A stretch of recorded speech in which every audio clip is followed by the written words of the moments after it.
Okay, had a few minutes to work on your design a little bit, and at the moment I do see two options.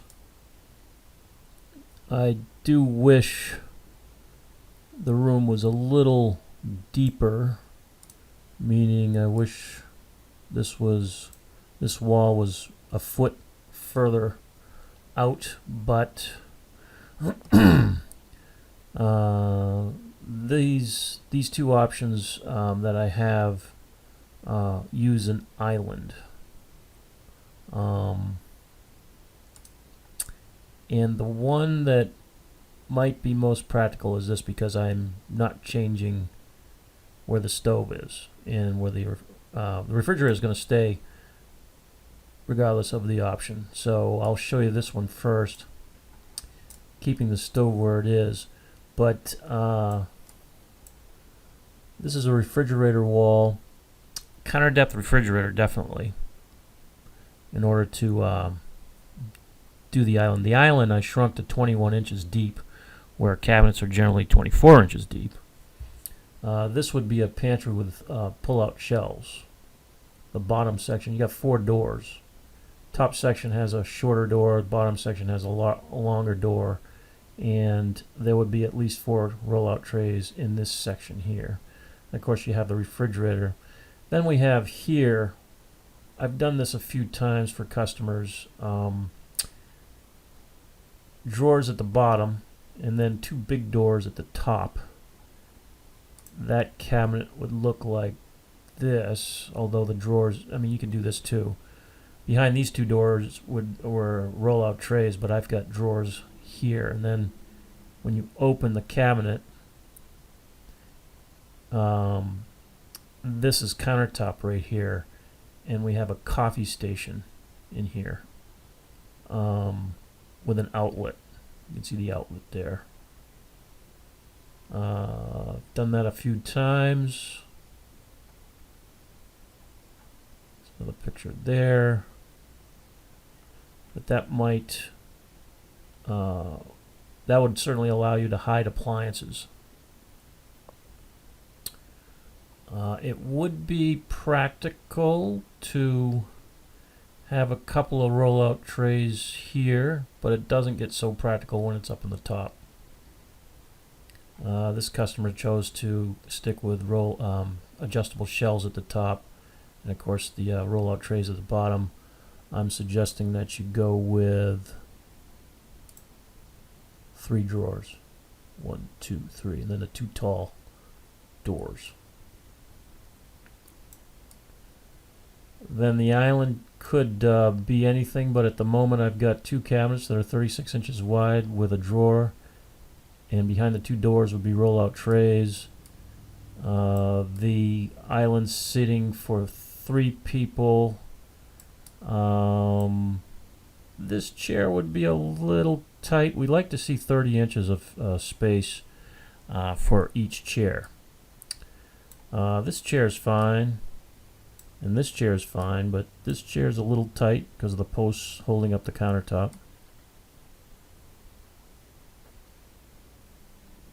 Those are 3-inch posts.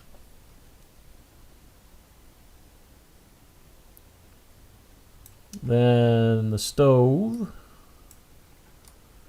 keep it where it is. Bank of 4 drawers. I like to put drawers next to a stove, so you can put spatulas and cooking tools. Of course, the venting is to be determined, whether you want a chimney vent or a vent like you see here in the 3D design, where it's around the cabinetry. But I probably can vent this up and on top of your cabinets and out the exterior wall without too much trouble. Super Susan in the corner. So this guy looks like this.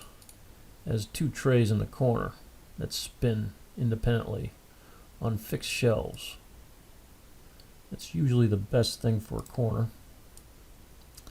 This would be a pull-out trash. a double pull-out trash with a drawer on top. Show you this real quick. See the 2 trash bins there, drawer on top. Out of the 2 designs, this is a bigger sink base. It's a 36-inch sink base. Right now you have a 33-inch sink base, although I can still do this sink in both sink bases. Dishwasher, another bank of drawers. This is a good place for your forks and knives. And very good plate storage above the dishwasher. This at the end would be a good spot for a microwave drawer, and at the bottom of the microwave would be a working drawer.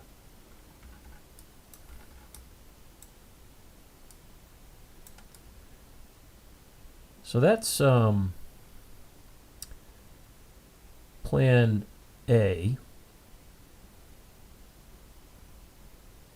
more or less.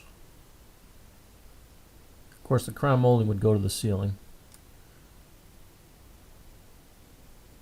Now plan B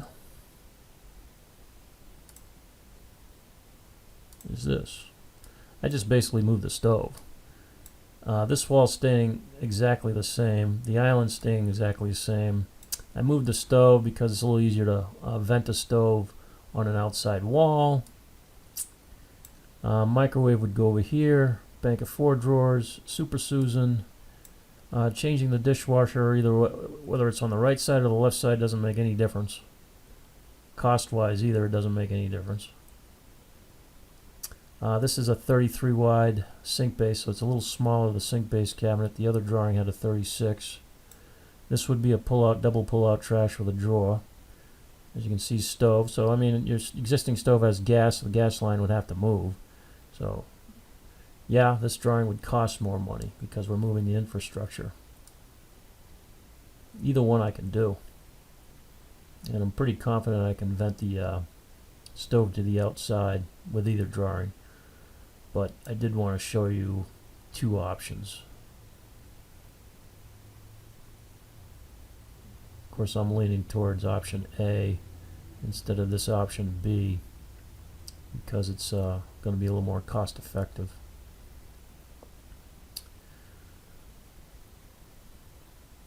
But again, refrigerator should be counter depth if you're going to try and do an island. The space between here and here, like I said, is a little on the shallow side. I like to see 40 inches. You probably have about 37 inches on either side, 38 to 37 inches on either side of the island, regardless of which design you go, either the design A or design B. But I think at the end of the day, it's still doable.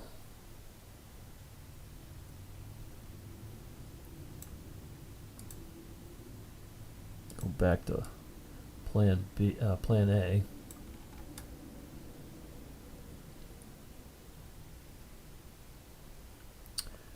So I guess unless you'd like me to explore another option, let me know which design you are leaning towards, either the plan A or plan B. I know you also had an Excel file that had a wish list of items, and understanding the model numbers of your stove and or ventilation, what type of ventilation, what kind of microwave drawer you have in mind, would also help finalize a drawing and get an estimate figured out. But I wanted to show you that I made some progress, and this should give you something to think about.